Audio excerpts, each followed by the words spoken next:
그러니까 비핵화라는 목표가 아예 사라져 버렸어요. 그러네요.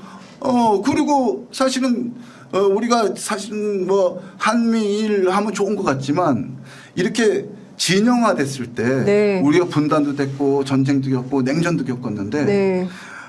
아무것도 안 먹히는 상황이 왔어요. 제재도 안 먹히고 네. 한중 관계도 악화되고 이런 뭐라 지정학적 덫에 걸리는 상황만 되니까 이런 방식 말고 평화 협력으로 해결하는 평화 우선의 원칙을 유엔이 좀 적극적으로 밀어줘라. 네. 그걸 지지해줘라. 예. 그리고 각 나라도 그걸 좀 예. 앞장서서 예. 정책을 전환해달라. 예. 이걸 주장하러 갔는데 예. 뭐 지금 다 전 세계가 전쟁 분위기고 그러니까 네. 사실 한반도 문제가 주변화되어 있는 게 사실입니다. 아, 그리고 유엔에서는 북한이 이렇게 완전히 모든 걸 닫아 걸고 그게 또 코로나 같은 핑계도 있으니 네. 뭔가 접촉할 방법이 없다. 유엔에서 북한을. 네. 그래서 인도적 지원도 사실 국제적인 기준에 따르면 아무리 핵 문제가 심각해도 조건 없이 해야 되는 게 맞는데 네. 상황이 너무 안 좋아서 인도적 지원을 위한 접촉 자체가 끊어져서 참 걱정이다. 예. 이렇게 얘기를 해요. 그렇다고 이제 뭐 유엔 관계자들이 남한 정부를 비판하진 않겠죠. 네. 하지만 저희가 이런 얘기를 했어요. 그래서 유엔이라도 적극적으로 인도적 지원이나 민간 접촉을 좀 적극할 수 있도록 네. 도와달라. 그랬더니 한국 정부 입장은 어떠냐. 라고 오히려 한국 시민사회에게 유엔 관계자가 물었다는 거죠.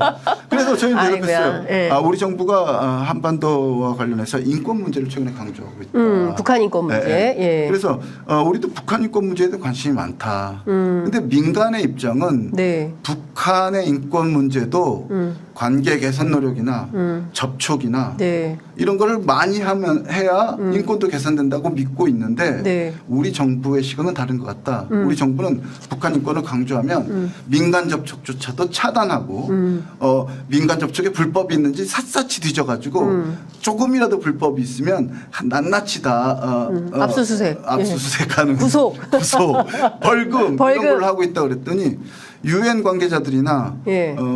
또 심지어 미국 관계자들도 조금 의아하면서 그래도 민간 접촉은 인권을 개선하는 굉장히 중요한 방법이다. 특히 대면 접촉만큼 저쪽의 어떤 개혁이나 개방을 촉진하는 데 도움이 되는 게 없는데 왜 그런 입장을 취하는지는 잘 이해가 안 간다. 유엔 좀 의아해 하더라고요. 그러니까 유엔 관계자가 한국 정부가 이를테면 북한 인권의 증진을 위해서 뭐 북한 인권 관련돼서 재단도 만들고 막 여러 가지 하고 있지 않습니까?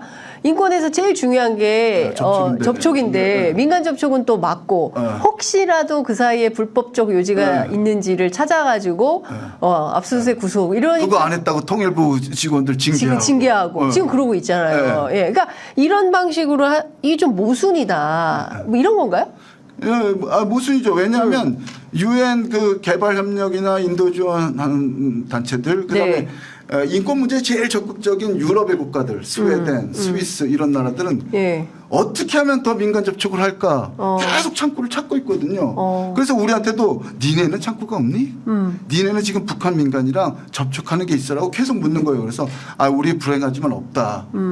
아니 스위스, 스웨덴도 찾고 있는데 가장 가까운 한국 니네는 없니? 이런 걸 묻는 거예요. 네, 국제사회에서. 그렇죠. 스위스나 이런 나라들은 팬데믹 상황에서도 북한의 대표부를 유지하고 있었어요. 그래서 사실 이 얘기 나온 건데 우리 직전에 평화재단하는 법륜스님도 뉴욕과 워싱턴을 비슷한 루트로 도우셨는데 그분이 이번에 7.27 그 정제 70년에 종교 지도들과 함께 입장을 발표한 게 아니 뭐 핵 문제도 좋고 다 좋은데 이런 위협을 없애기 위해서도 미국이 북한이나 연락사무소라도 빨리 개설해라. 그래가지고 그걸 통해서 개입을 하고 비판을 하려도 그걸 통해서 하고 협상도 거기서 해라. 그래야 핵 문제도 풀리지 않겠냐. 관계 개선 우선 접근법을 취하라라고 권고한 거예요. 그러니까 이런 목소리들이 사실 윤석열 정부가 완전히 외면하고 있지만 비교적 중도적인 분들 속에서도 이건 그대로 가면 악순환만 계속될 뿐이다. 이런 생각들이 지금 많이 커지고 그렇군요.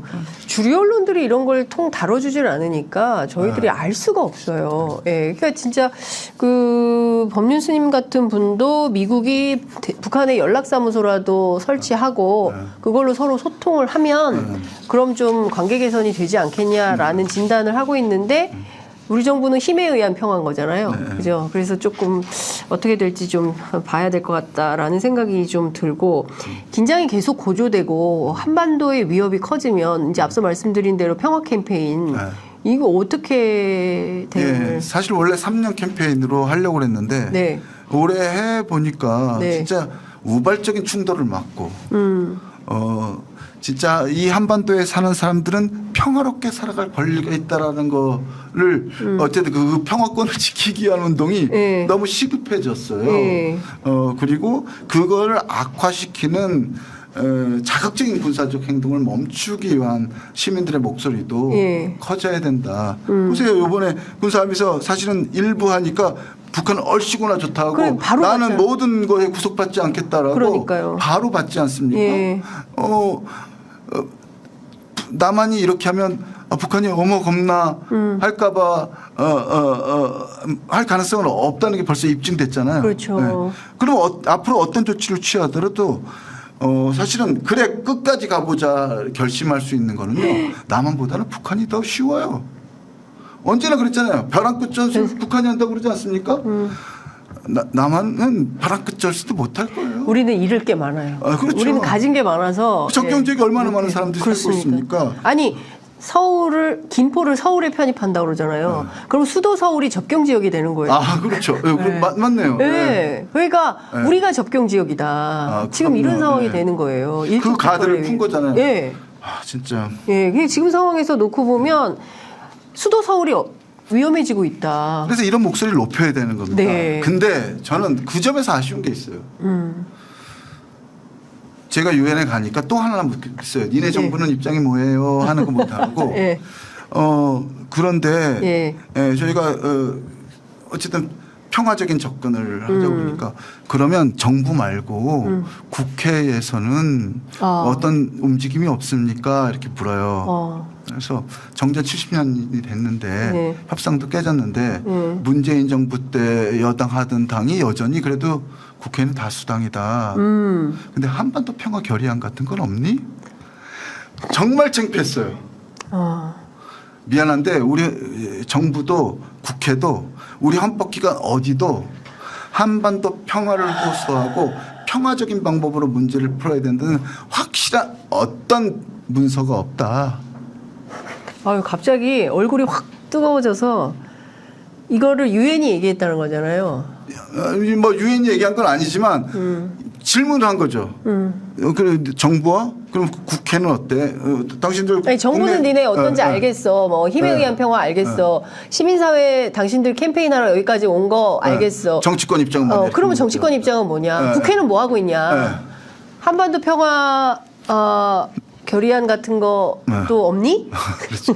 왜냐하면 저희가 정부한테는 정책 변경을 요구하지만 국회의원들 만나면 미국 국회의원들 만나면 미국에서 종전결의안 처리해달라고 그러거든요. 미국에서 종전결의안 발의되어 있잖아요. 그렇죠. 그래서 우리나라 국회의원들도 가면 그 종전결의안에 관심을 표명하고 해요. 사실 창피한 일이죠. 그 국회의원들 미국 가가지고 그래 셔먼 의원이 무슨 의원이 발의했는데 몇 명 모았어 막 이런 거 챙기고 제발 해달라고 말하고 오거든요. 정작 우리는 넌 뭐했니 소리 듣는데 넌 뭐했니? 넌 뭐하고 있니? 너는 우리 국회에서 지금 뭐하고 있니? 남의 나라 가가지고 미국 가서 종전결의안 발의했어 고마워 땡큐 하고 있고 정작 국회 안에서 우리들이 해야 될 일은 뭘 하고 있니? 이번에도 위성 발사에 대해서 문제 제기하는 코멘트는 민주당에서 하셨어요. 도발이다. 근데 민주당 정도라면 북한이 도발하는 거 분명히 우리 위협감을 느끼죠. 핵도 가지고 있고. 근데 북한이 핵을 가지게 된 데는 우리가 자극한 면은 솔직히 없는가. 왜냐하면요. 제가 어디 갔었든 이 얘기는 한데 미국 가서도 그 얘기를 계속했어요. 남한의 1년 국방비가 북한 전체 GDP의 1.5배예요. 북한 전체 GDP. 문재인 정부 때 급속히 늘어서 그렇게 됐어요. 그리고 냉전 끝난 이후에 냉전 끝날 때는 북한은 핵무기를 가지고 있지 않았어요. 아시다시피. 냉전 끝난 이후에 지금까지 최소로 쳐도 남한이 지출한 전체 군사비 한 30년 동안 지출한 군사비는 북한이 뭐 탈탈 털어서 뭐 인민들 군기며 군사 개발한다고 그러는데 북한이 지출한 군사비의 10배가 넘어요. 우리가. 그러면 장윤선 우리 기자가 국방장관이 되신다고 생각해요. 북한 국방장관. 북한의 무기가 땡기지 않겠어요? 싸게 한 방에 어쨌든 밸런스를 맞출 수 있는 거니까. 있겠다. 북한을 옹호하려고 하는 게 아닙니다. 어쨌든 상대를 자극하는 요소가 우리에게 있었다면 우리가 이 문제를 평화적으로 풀겠다는 확고한 의지를 보여줘야 된다. 북한이 좀 삐딱하게 굴더라도. 근데 그 의지를 지금 문재인 정부 때도 좀 미온적으로 보였다는 평가가 있는 반면 야당이 된 다음에도 정부가 저러고 있는데 견제구를 제대로 날리지 않는다는 거죠. 그 점에서 좀 민주당에게 굉장히 실망스러운 입장입니다. 네. 아, 진짜 좀 부끄럽습니다. 의석은 제일 많이 가지고 있고 사실은 의회 권력에서 뭔가 좀 항상 뒤지기 때문에 힘이 없다라고 해서 국민들이 무려 180석이나 몰아준 거예요. 그럼에도 불구하고 한반도 평화 결의안 하나 내지 못하는 건지 안 하는 건지 발의는 했는데 처리를 안 하고 있어요. 발의만 하고 처리는 못하고 있는 이런 상황이, 그리고 최소한 이런 상황이면 야당으로서의 자기 역할을 분명히 해야 되는데 그조차도 안 하고 있다. 이거 좀 심각하다라는 말씀을 안 드릴 수가 없습니다. 항해사님께서 이태호 사무처장 많이 늙었네요. 유유하셨어요. 네, 피부는 아직 적다는 얘기를 검버섯 생기고 아닌 것 같습니다.